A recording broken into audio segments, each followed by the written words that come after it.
Mabuti pa nga po siguro kung patayin niyo na lang ako. Kesa pa ulit-ulit niya akong binababoy at sinasaktan.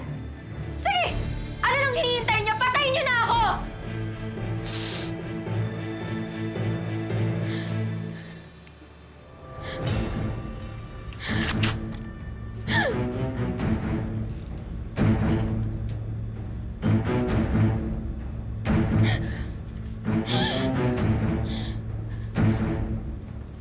Hindi ba sinabi ko sa'yo noon?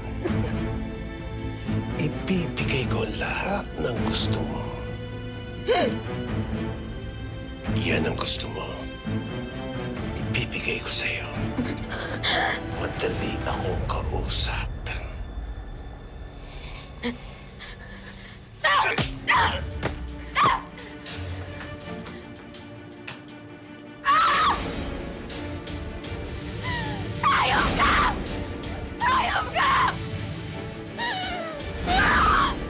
Mabilis na tumakas si Cherry at nagsumbong sa kanyang pamilya. Nagtago si Cherry sa isang malayong bayan at kinupkop ng kanyang amo. Pinagawan siya nito ng bagong birth certificate na may ibang pangalan upang hindi na siya matunton ng dating asawa. Gemma, maraming salamat sa pagkupkup mo sa anak ko. Alam mo, kung hindi dahil sa pagmamalasakit mo, malamang miserable na ang buhay nito. Walang anuman po. Masaya po ako nakakatulong sa kapwa. Anak, patawarin mo kami ng mama mo sa mga nangyari. Pa, tagal ko na po kayo napatawad ni Mama. Nagsisikap po ako na mapabuti po ang buhay ko kasi kahit mahirap po yung pinagdaanan ng pamilya natin, mahal na mahal ko pa rin po kayong lahat.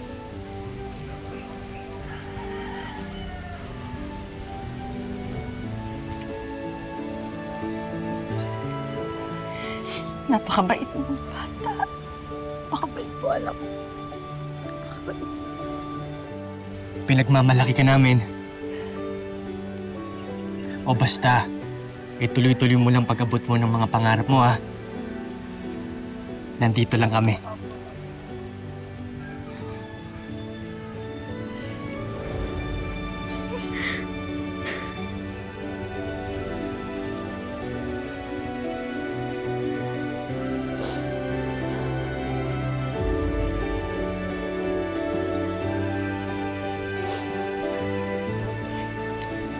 Regalo namin sa'yo.